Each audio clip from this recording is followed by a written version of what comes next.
Опять свежая роза. Удивилась Ольга, подходя к памятнику, который она поставила мужу несколько месяцев назад. Это было уже не в первый раз. Свежие цветы на могиле мужа появлялись с завидным постоянством. И это при том, что никто из его родственников не мог бы этого сделать, все жили далеко и смогли приехать лишь раз на похороны мужа. Странные мысли боролись в голове вдовы.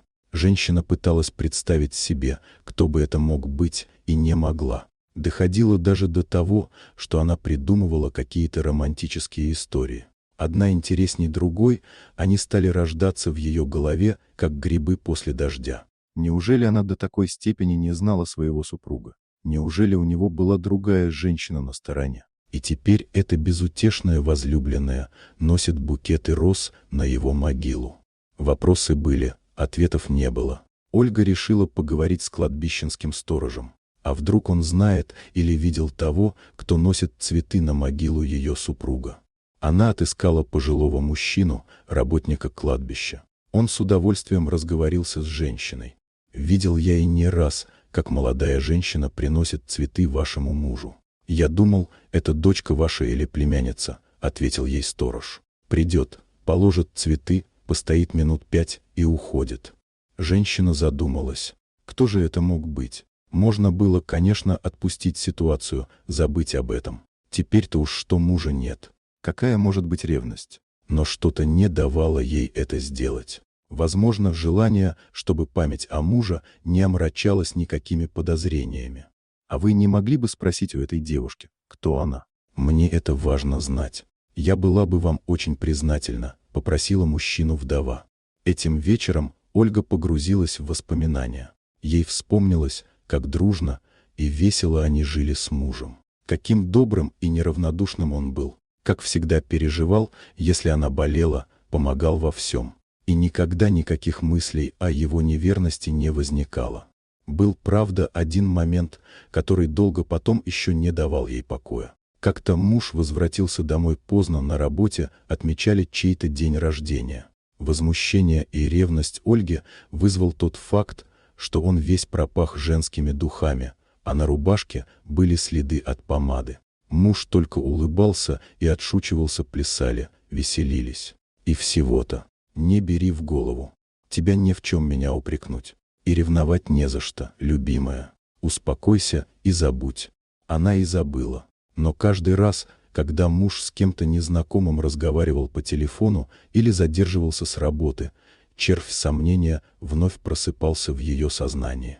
Приехав в очередной раз на кладбище, Ольга опять увидела цветы. Но принесены они сюда были уже давно, засохли. А сторож порадовал ее тем, что поговорил с девушкой, которая была здесь неделю назад. Она дала ему свой номер телефона и сказала, что с удовольствием познакомится с вдовой. Приехав домой, Ольга решила позвонить этой незнакомке и узнать все поскорее. «Вы знаете, нам лучше поговорить с вами не по телефону. А приезжайте-ка к нам в гости, познакомимся, поговорим. Я пирог испеку», — проговорила девушка, как только узнала, кто звонит. Когда вдова приехала по указанному адресу, то удивилась, с какой душевностью приняла ее эта девушка у себя дома. Это была маленькая, однокомнатная квартирка со скромной мебелью. Из комнаты вышла девочка лет 5, поздоровалась. «Здравствуйте, меня зовут Татьяна, проходите, пожалуйста». «А это моя дочка Алиса», — добродушно сказала хозяйка. Когда они устроились за столом с ароматным чаем и румяным вишневым пирогом, Татьяна начала свой рассказ. «Я детдомовская, родителей своих не помню. Эта квартира мне досталась от государства. Был у меня мужчина, полюбили друг друга, брак оформили, Алиса родилась. Но трудностей, что ли, испугался, сбежал он от нас быстро. Потом дочку в садик устроила и пошла работать. Мне повезло, меня взяли работать секретарем в фирму, где работал ваш муж, Алексей Петрович. Светлая ему память. И все хорошо, жить бы да радоваться, но очень серьезно заболела доченька. Срочно нужна была дорогостоящая операция. А где мне взять денег, ни родственников, ни накоплений, и продать нечего? Тут я и пошла к вашему мужу на прием. К директору не пошла, боялась его как огня. Пошла к заму, супругу вашему. Когда я рассказала о своей беде, он меня успокоил, заверил, что все будет хорошо, а потом организовал сбор средств среди наших сотрудников и все филиалы подключил. А еще большую сумму беспроцентного займа из средств предприятия мне выбил. Убедил директора в том, что это нам жизненно необходимо. Он был очень хорошим человеком, ваш муж. Благодаря ему моя доченька жива и здорова, и его смерть стала для меня большим потрясением. Вот такая история, Ольга. Мне очень хотелось хоть как-то выразить ему свою благодарность, поэтому я ношу иногда ему розы. Вы не против? Конечно, не против, милая. По лицу Ольги уже давно текли слезы. Каким благородным, оказывается, был ее супруг. Каким неравнодушным. Сколько добра он сделал людям.